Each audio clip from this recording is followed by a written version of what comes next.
I'll leave the title of this panel aside for a minute, but let me introduce the panel because it's a very distinguished group. On my far right, Governor Christine Todd Whitman, former governor of New Jersey, former head of the EPA, and now executive chairman or co-chair? Co-chair of the Case Energy. Of Case Energy. Yeah. Clean Safe Energy Coalition.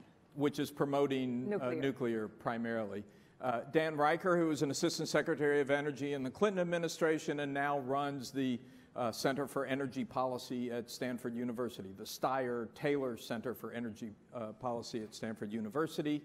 And Andy Karstner, who had the same job a few years later in the Bush administration and is now, why don't you describe what you're doing now in a brief second? God. It's complicated, right? Even my family doesn't understand. I can't figure it out. Yeah. So I run Manifest Energy, which is really exclusively works with two platforms, Google, through Google X and Nest and others at Google, and Emerson Collective, which is the family office of learning college jobs. Yeah. And, and then I'm learning how to teach from Dan at Stanford. Good. All right. So thank you all for being here. The title of this panel is Where is Washington? And Governor Whitman, if I can start with you, I think we know the answer to that question. I mean, if you look at what happened on Friday when the Speaker of the House resigned because of his inability to get his own caucus behind him, the situation seems to get worse year after year. If what we mean by where is Washington is there going to be a coherent, sensible, legislated energy policy, the answer is no, isn't it? I was just going to say, surely you jest. I would say Washington's in the Potomac, and that's about the best we can hope for. No, it's gotten to be a very troubling situation because as we watch, it was dysfunctional before. Now with Boehner gone, I think you're going to see the lines become even more difficult to breach, that they're going to be more hard and fast, and it's going to be more difficult to develop policy. There are going to be some breakthroughs. I mean, common sense has to prevail at some point. We have a country desperately in need of policy, and we're going to have to see some of it, but it's difficult to see anything major happen from Washington between now and the presidential election. Well, and even after the presidential election, I mean, if you end up with divided government, which seems almost certain. Well, that's why we have to rely on the states, and you will see states acting and states moving forward. They've already started it. They did it before with Reggie, even though my state dropped out of that. We have a lot of states that are taking, the Western governors have an association. They're working on things like climate. I mean, governors have got to make things work, whether it's transportation and Transportation Trust Fund, which is running out in Washington, or energy. They have got to make it happen. So I think that's where you're going to have to look, and cities.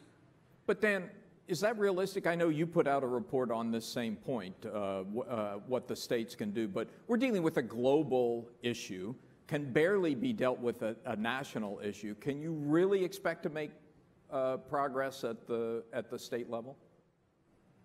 That's for Dan. Yeah, I thought you were looking. Oh. That's your turn.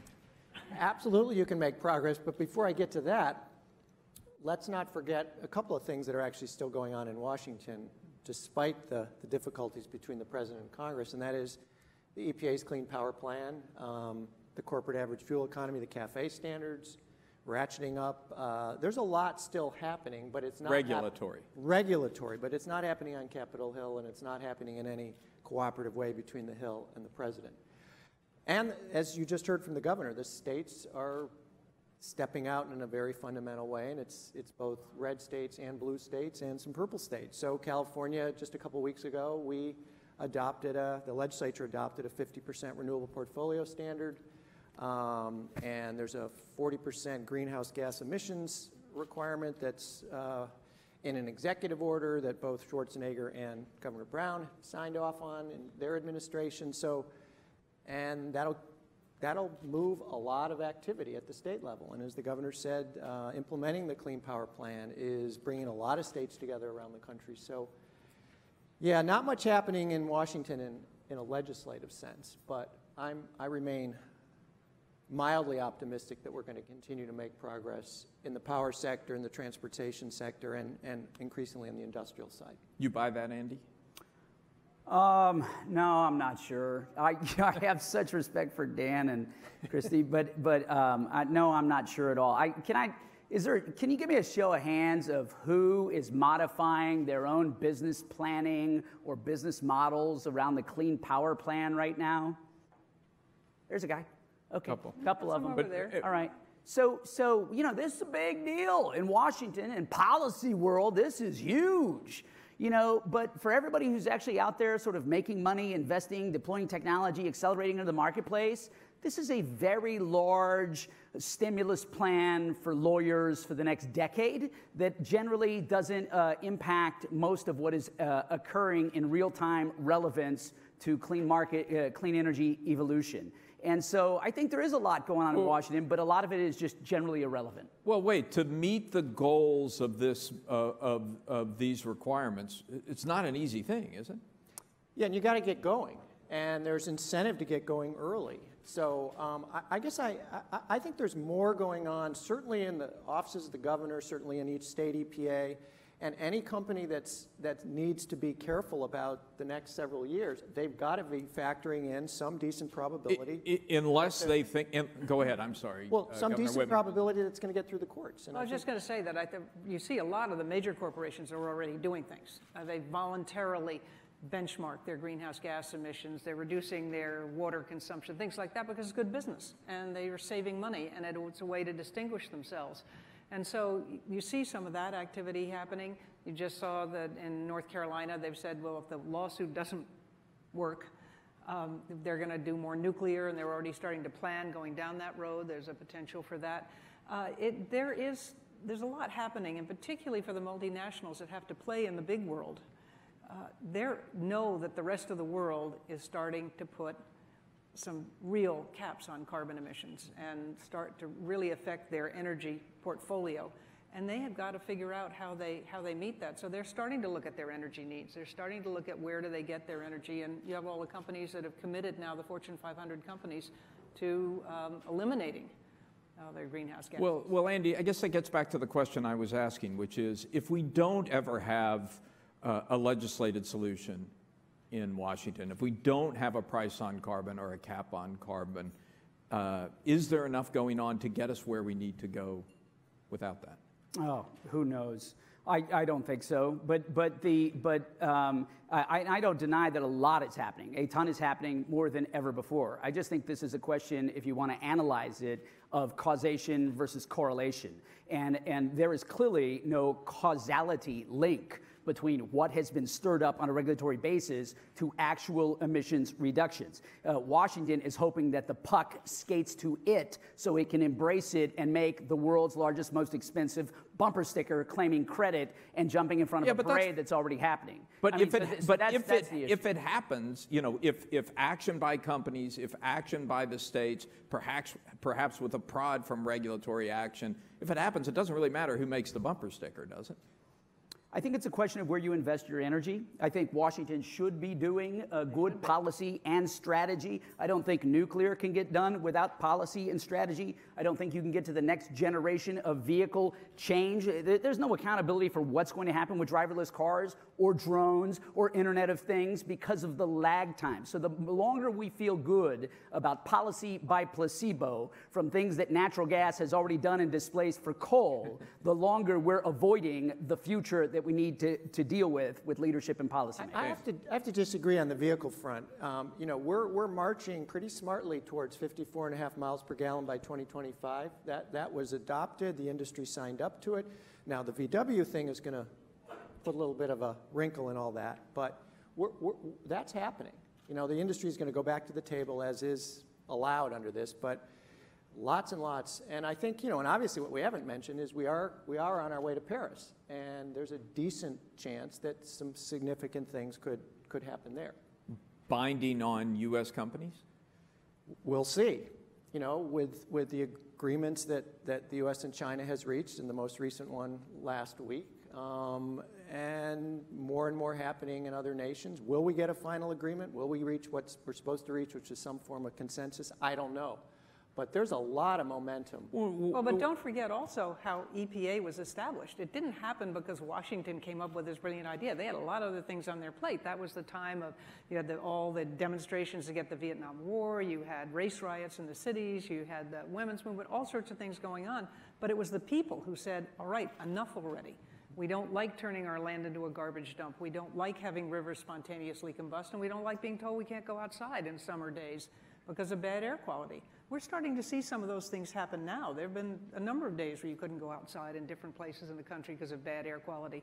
And the public came together and demanded action, and that's how a Republican president working with a Democrat Congress actually came together and got something done. But of course, those were very tangible, immediate threats as opposed to carbon, which is a very intangible, which is hard to define. Climate change, except the people out there know what's happening. And one big difference on the positive side, I think, is that the need to address carbon has so many positives to it. There's so much money to be made, frankly, in transforming our energy economy in the U.S. and internationally. I think it's more than a bumper sticker. I think, we're going to spend a lot of money, measured in the trillions of dollars, on energy infrastructure, and this is going to push us in a direction where a lot of money can be made.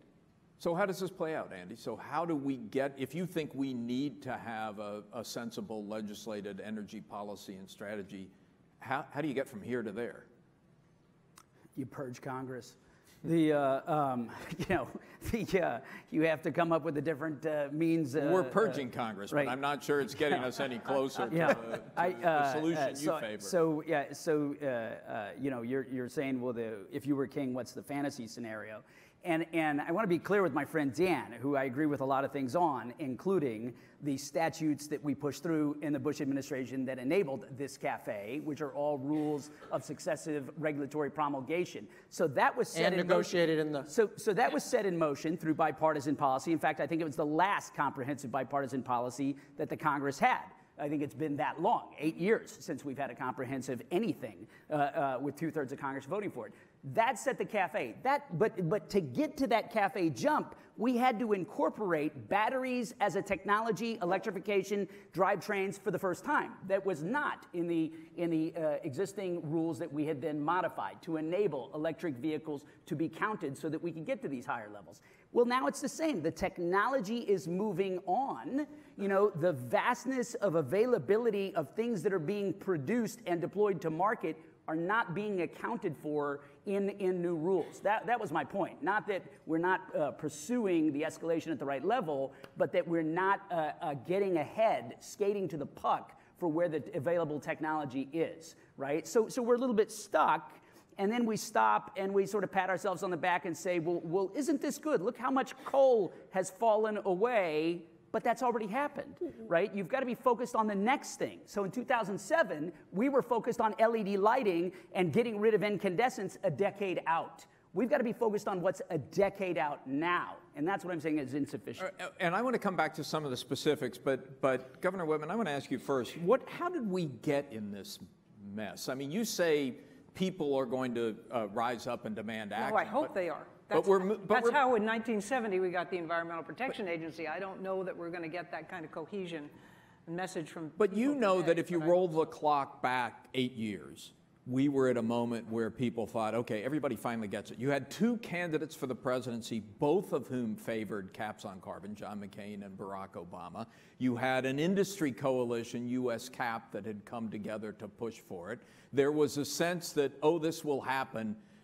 This is inevitable. How did the political system get from there to here, where it's gone from inevitable to impossible? Well, it's been a slow, progressive process. We've seen it, we all used to be very comfortable saying, oh, look, Republicans, they run to the right in primaries and Democrats run to the left. And as I've said over and over again, that worked. And then they compete for the middle in the general election. That was when the right was here and the left was here. The right's now way out there and the left's getting further and further out there. So there's no way to come back to the center in any credible way. So now the mindset is, I don't worry about those people in the middle. All I worry about is my base. I don't have to care about the people in the middle because they're not voting. I mean, we have a 10% voter turnout in primaries. We have about 35% when Congress is the top of the ticket and barely get above 50 in presidentials. And that's people who are frustrated, who are saying, a pox on both your houses, I don't want to play, which is exactly the wrong message to send to Congress, because it's saying, I don't care, or you're doing a great job. And so we've kind of let it grow to this point where it's a chicken and egg thing. You don't know how you break into the cycle unless we do something really radically different politically. Donald Trump? No, please. Just asking. A third way, what I'd like to see is a third way for a credible candidate to get on the ballot. Not a third party necessarily, but a third way for a credible candidate to get on the ballot. And there are some tools out there that we could use. What's the difference between a third way and a third party? I mean, there is no third way other than a third party, is there? Yeah, there is, actually. You can take a Republican or a Democrat and give them the opportunity to participate, at least in the presidential debates. Right now, the system is set up so that the only people who can possibly participate are the nominees of the two major parties. Otherwise, they'd have to be Ross Perot was invited in by George Bush to those debates.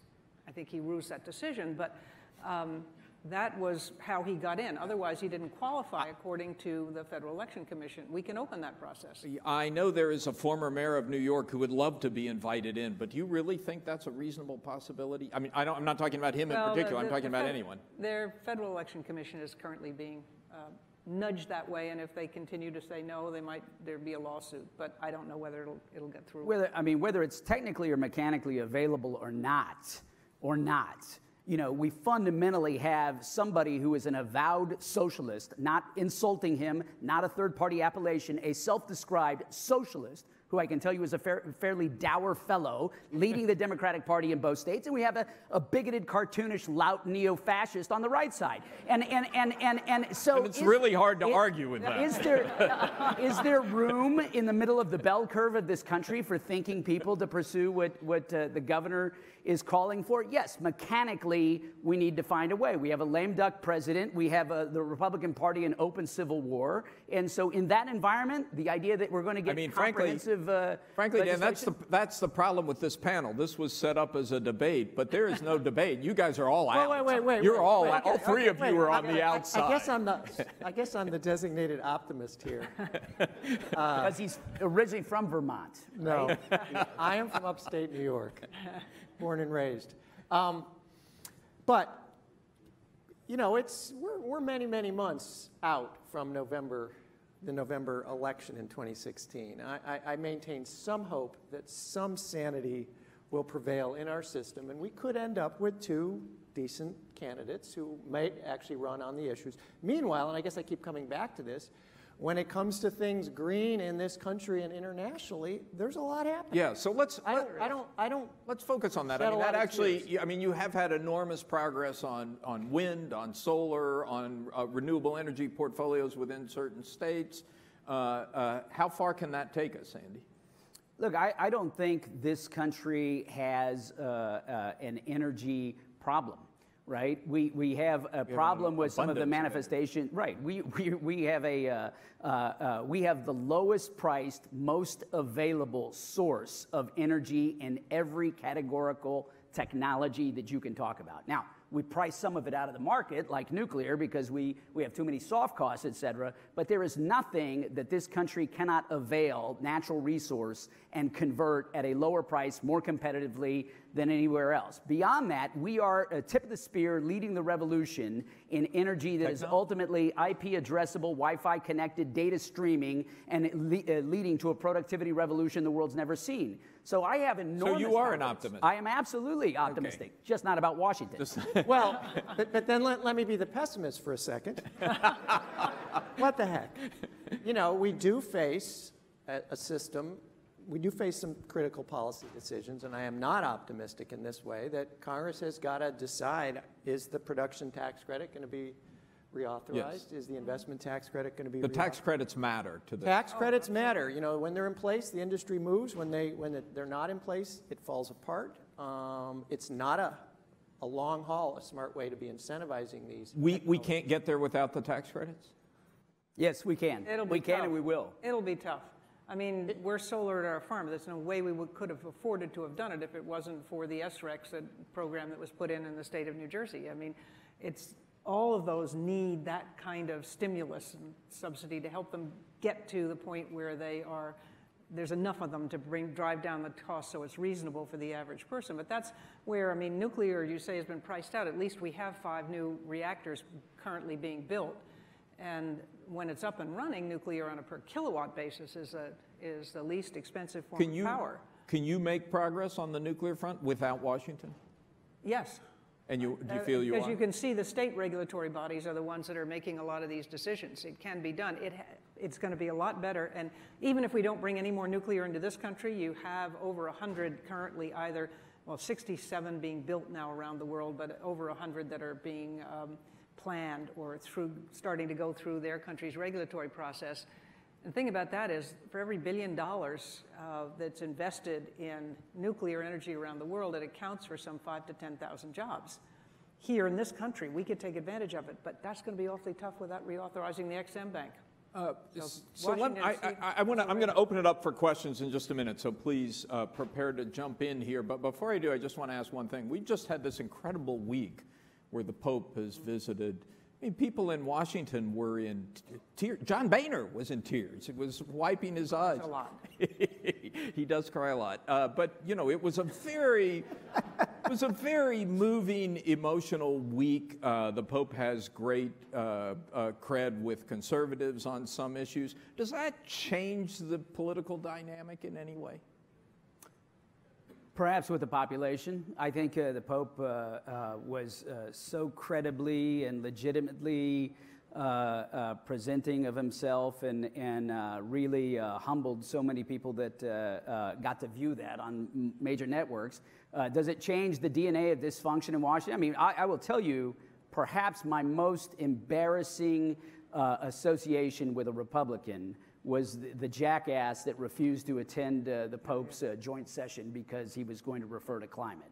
I mean, that had to have been the low ebb in my association with the brand. And the Pope, I think, was just above it. So I think in terms of getting the burgeoning middle to buck up a little bit and say enough, it may have that impact. What do you think, Dan? I think it was a wonderful moment. I loved watching a chemist speak to the Congress of the United States about climate change. But I unfortunately don't think it's a lasting one. I think... Christy?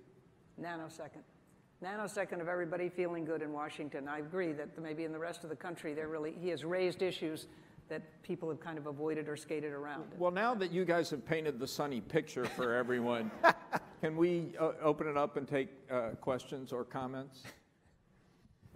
Right back there, and wait for the microphone, please, because this is all being webcast, and we want to, and identify yourself before you ask your question. Hi, I'm Brian Levitt with Hitachi.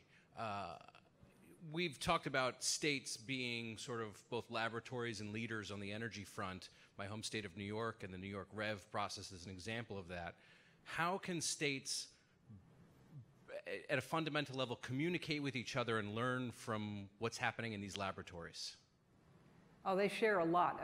The Governors Conferences, the National Governors Association, and then their regional governors meetings, and we share a lot. I mean, the nice thing about being part of that is, for the most part, and I'm speaking for my time there, I gather it's changed a little bit, you didn't know whether you didn't care whether the governor next to you was a Republican or a Democrat.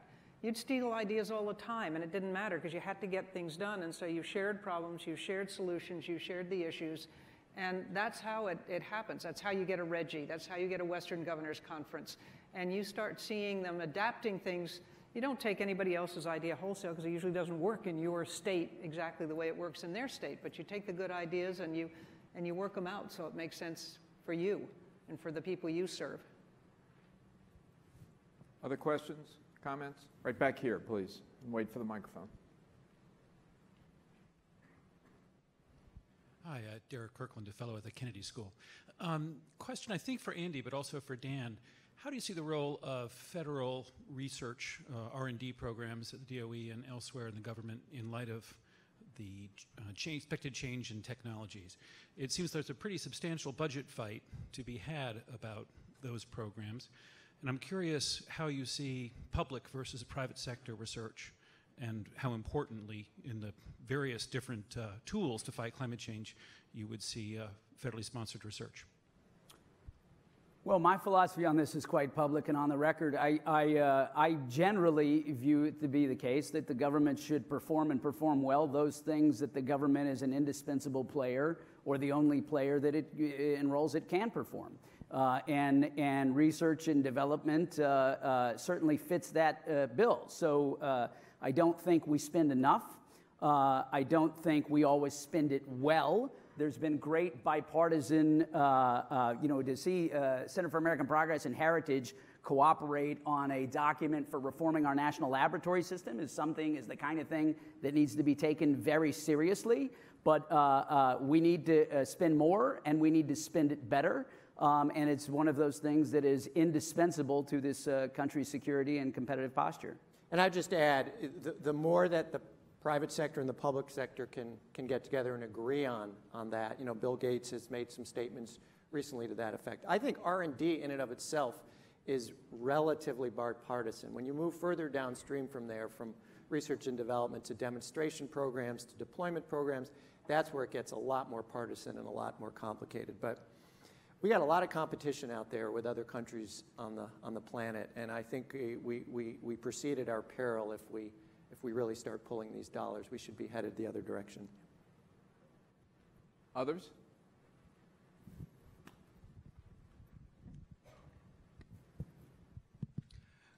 Sanjay Bhatnagar from Water Health International. I had a question on LNG policy and the current trend to use LNG export terminals to export gas from the United States. I was wondering what the panel's view was on the challenge between keeping energy costs low in the country versus using the free markets to export gas at potentially reducing the competitiveness of the U.S. economy. It's you guys. Right? So, there's a lot of data and material on this. Brookings has done some of the best reporting, and of course you have the various interest groups, the National Petroleum Council, et cetera, that talk about volumetrically. It's quite insignificant, even if you were to approve all the available terminals today relative to the volume of natural gas and natural gas proven prospects that we have available in this country. So I have no problem trying to make both oil and gas far more fungible, because this country is awash in both of them, and they represent geopolitical leverage that is underutilized and underperforming. So to my mind, we ought to, as rapidly as possible, be able to exercise our resource strengths in our national interest. Others? Adam.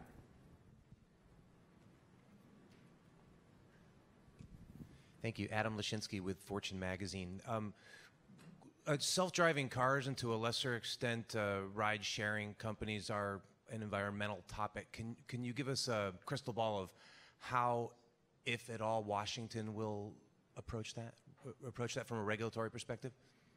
Well, they're going to be encouraged. I think you can understand that. The problem you get back to is, while taking the fossil fuel burning cars off the road is going to help reduce pollution dramatically, you still have to account for the energy that's used to produce the electricity that runs the car. So you're getting back to the grid, you're getting back to energy policy, and that's why it would be really nice if we could get a government energy policy that said clean, green, reliable, affordable, and leave it at that, and let the marketplace pick out the winners within it without trying to determine it all. But I think you're going to see that's one place where most people can agree, both sides of the aisle, because the Republicans can see it as a new business opportunity and the Democrats see it as a way of addressing climate change. I think the narrow issue is going to be, can you get the relevant regulatory agencies to actually step up and do what arguably they need to do with respect to safety and all of that? And there I'm not terribly optimistic. So full disclosure, I'm invested in both driverless and ride sharing. And what I would tell you is the one word of how they will do it is late.